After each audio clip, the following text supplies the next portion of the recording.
जय श्री राधे। पूज्य श्री सद्गुरुदेव भगवान के चरणों में प्रणाम। आज पूज्य श्री सेठ जयदयाल गोयंदका जी कहते हैं, सत्संग की अनमोल बातें, भगवान की निरंतर स्मृति और स्वार्थ का त्याग तथा सब में समभाव रखना चाहिए। हर समय भगवान की स्मृति रखने से स्वार्थ का त्याग और समभाव अपने आप हो जाएगा। यदि कहो कि हर समय भगवान की स्मृति कैसे हो, इसके लिए यह समझना चाहिए कि हर समय भगवान की स्मृति के समान और कोई चीज़ नहीं है तथा भगवान की स्मृति जिस समय छूट जाए उस समय यदि प्राण चले जाएंगे तो बड़ी भारी दुर्गति होगी। परमात्मा की प्राप्ति के लिए सबसे बढ़िया औषधि है परमात्मा के नाम का जप और स्वरूप का ध्यान। जल्दी से जल्दी कल्याण करना हो तो एक क्षण भी परमात्मा का जप ध्यान नहीं छोड़ना चाहिए। निरंतर जप ध्यान होने के लिए सहायक है विश्वास। विश्वास होने के लिए सुगम उपाय है सत्संग या ईश्वर से रोकर प्रार्थना। वह सामर्थ्यवान है, सब कुछ कर सकता है, किसी भी प्रकार से हो, चाहे योग से, चाहे भक्ति से, चाहे ज्ञान के साधन से। अज्ञान हटाकर ज्ञान प्राप्त करने की आवश्यकता है। वह ज्ञान भक्ति से हो सकता है, ज्ञान मार्ग के साधन से भी हो सकता है। जिस काम के लिए हम आए हैं उसको पूरा कर लेना ही सबसे बढ़कर असली काम है। हम आए हैं परमात्मा की प्राप्ति के लिए। पहले परमात्मा की प्राप्ति कर लेनी चाहिए और दूसरी तरफ देखने की भी ज़रूरत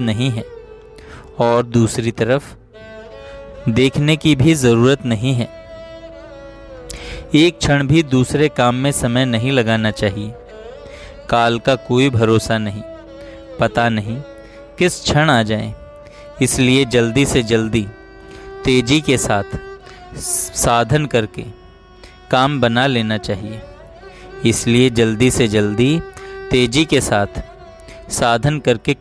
लेना चाहिए। सबसे बढ़कर साधन परमात्मा के नाम का जप और स्वरूप का ध्यान है। जिस नाम स्वरूप में रुचि हो उसी का जप ध्यान करना चाहिए। जप ध्यान की सभी साधनों में ज़रूरत है, चाहे ज्ञान मार्ग हो, चाहे भक्ति मार्ग हो, चाहे योग का मार्ग हो। भगवान कहते हैं, तू मेरे में मन लगा दे। मेरे में मन लगाने से भारी से भारी संकटों से तर जाएगा। परमात्मा के नाम का जप और स्वरूप का ध्यान करते हुए ही समय व्यतीत करना चाहिए। एक क्षण भी इस काम को नहीं छोड़ना चाहिए। विघ्न डालने वाले तो विघ्न डालते ही रहते हैं, किंतु अपने को उन विघ्नों से अटकना नहीं चाहिए, खूब जोर से चलना चाहिए। भगवान की हम लोगों पर बहुत कृपा है जो मनुष्य जन्म मिला। ऐसी कृपा होकर भी हम भगवान की प्राप्ति से वंचित रह जाएं तो हमारे लिए लज्जा की बात है, दुर्भाग्य की बात है। तुलसीदास जी कहते हैं, ऐसा मौका पाकर भी जो भगवान की प्राप्ति नहीं कर सका वह मूर्ख निंदा का पात्र है। जिसका संग करने से अच्छे गुण आए, अच्छे आचरण हो, उसका संग करना चाहिए। अपने लिए तो वह महात्मा ही है। किसी के अवगुणों की तरफ न तो ध्यान देना चाहिए और न आलोचना करनी चाहिए। मनुष्य को विशेष करके स्वभाव का सुधार करना चाहिए। स्वभाव का सुधार होने से आचरण का सुधार अपने आप हो जाता है। अंतःकरण में वैराग्य हो जाए तो मन इंद्रियों का वश में होना सहज है। वैराग्य पूर्वक मन इंद्रियों को रोकना बहुत अच्छी चीज़ है। वैराग्य मुक्ति को देने वाला है। भक्ति मार्ग और ज्ञान मार्ग दोनों ही अच्छे हैं, किंतु मुकाबला करने पर भक्ति मार्ग सुगम है। इसमें गिरने की संभावना कम है। एक तरफ यदि हाथी आता है तथा एक तरफ कुसंगी आता है तो हाथी के नीचे दबकर मर जाना अच्छा है, किंतु कुसंगी का संग नहीं करना चाहिए। हाथी के नीचे दबकर तो एक बार ही मरेगा, पर कुसंगी का संग करने वाले को बारंबार जन्मना और मरना पड़ेगा। जैसा संग करोगे वैसा रंग चढ़ेगा, इसलिए कुसंग नहीं करना चाहिए। आज से ही साधन तेज करके आदत बदल लेनी चाहिए, जल्दी ही लाभ उठा लेना चाहिए। भगवान को हर समय याद रखने से अंतकाल में भगवान की स्मृति रह सकती है। जो अंतकाल में भगवान का स्मरण करता हुआ जाता है वह परम गति को प्राप्त हो जाता है।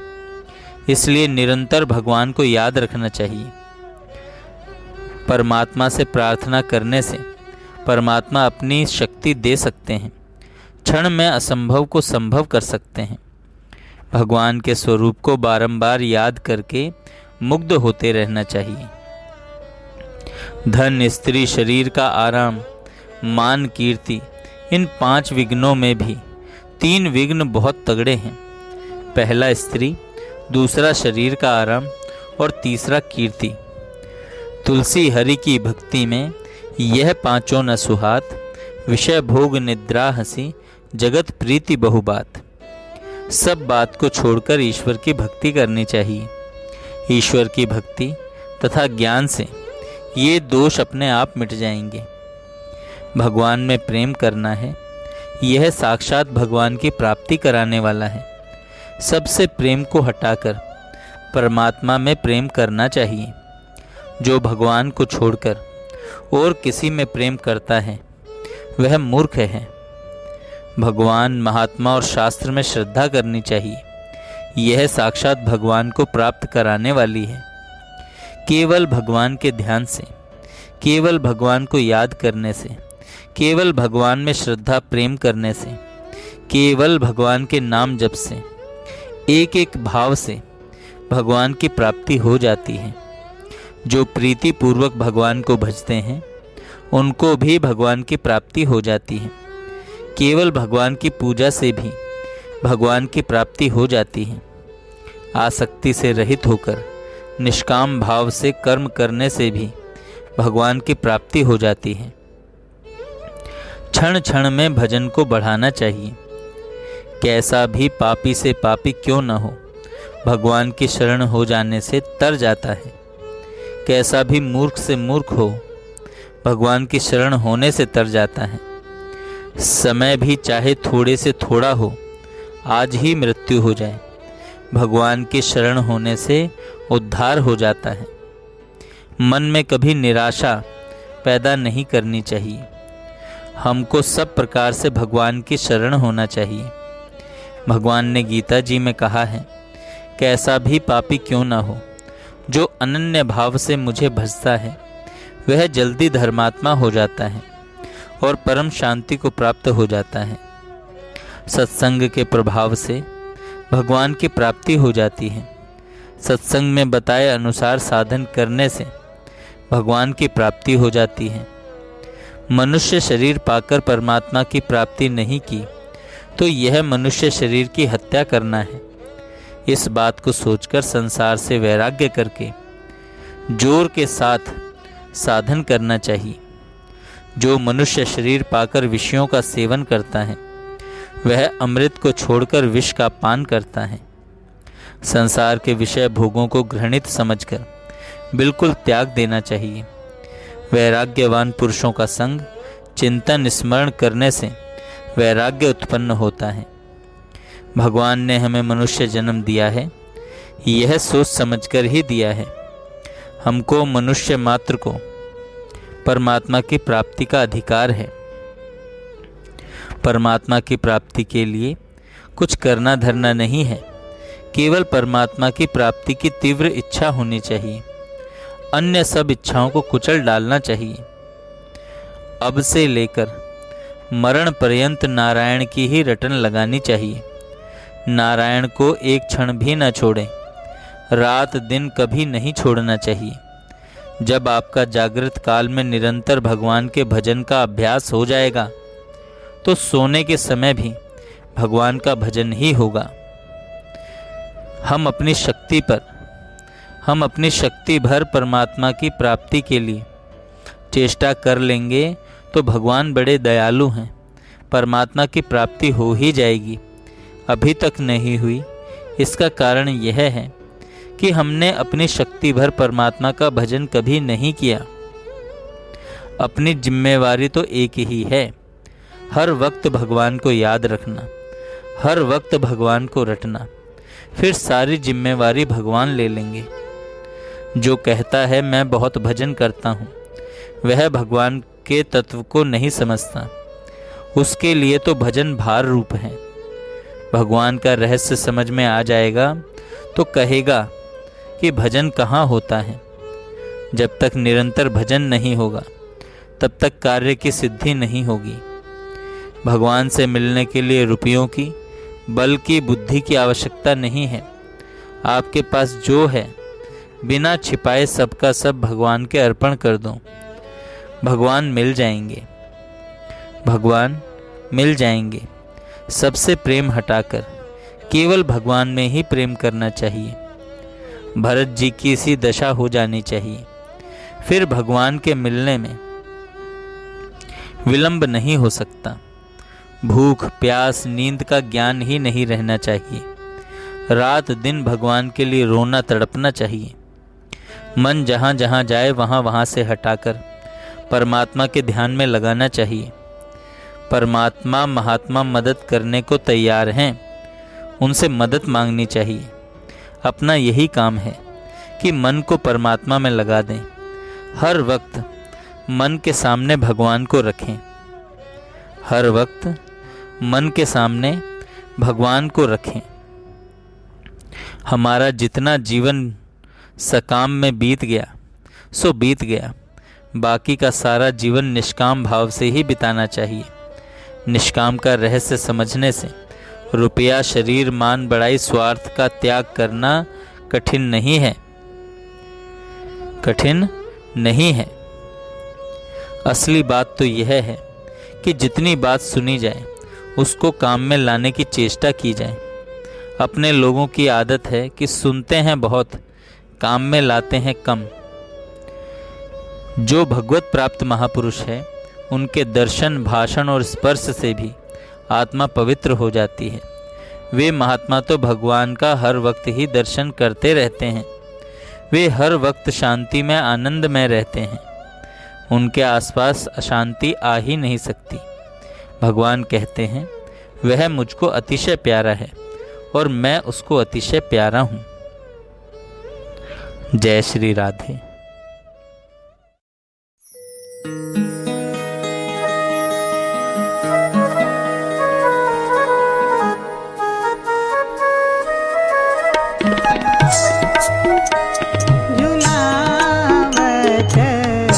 निज कर नंद किशोर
रतन की डोरे बैठी राधा झूल रही आनंद विभोर झूल रही आनंद विभोर झुलावत